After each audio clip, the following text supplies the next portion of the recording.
Kiiza Joseph, welcome to Africa 54. How are you? I'm very well, Paul. It's good to be here. How is this COVID-19 crisis affecting you and your business? It is pretty clear all schools are now closed. And when they are closed, that would mean there's hardly any financial transaction that is happening in terms of schools. We've had a net effect of about 95% fall in transactions. How many schools students use your platform? So the platform currently serves over 6,000 schools with over 2 million students using the platform across all the markets that we work with. The platform, on average, if I look at the figures for 2019 and 2018, we've been moving about $300 million annually in education payments. And we were hoping in 2020 to grow this figure to about 500 million. Obviously, that's not going to happen now because of this COVID-19.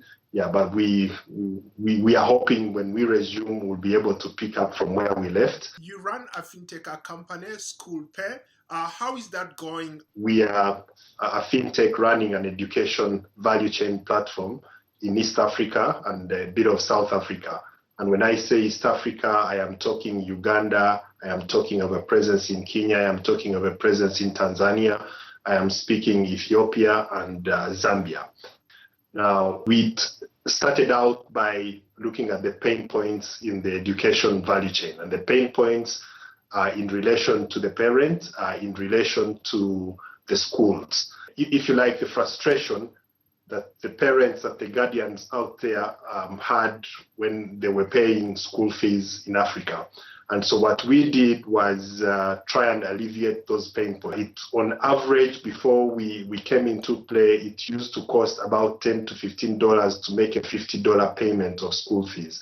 And then, of course, that cost would come through, the cost of transport. You would have to hop onto a taxi or a bus to go and pay school fees at the school. And we have reduced that from about $10 to $15 for a $50 payment to 30 cents. We are talking mothers, we are talking farmers, we are talking elderly people that would have to leave whatever it is that they've been doing for a full day to go and pay school fees. So the financial cost alone and the social cost was something that was unbearable.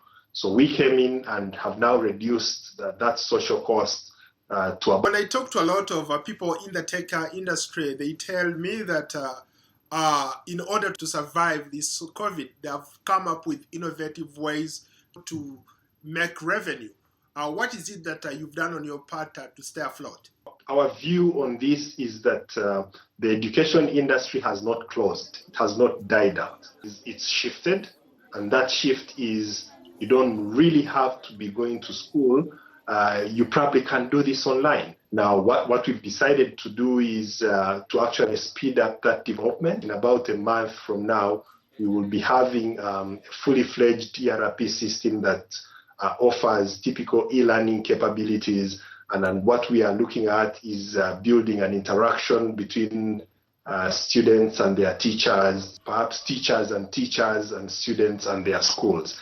And we believe that in all that, there will still be exchange of value. I mean, someone needs to pay for an online course. Someone needs to pay to pick up the grades that are done at school, still be relevant in that space. And so if the market moves that direction, we will be moving with it. Earlier, you talked about how you've transcended across borders.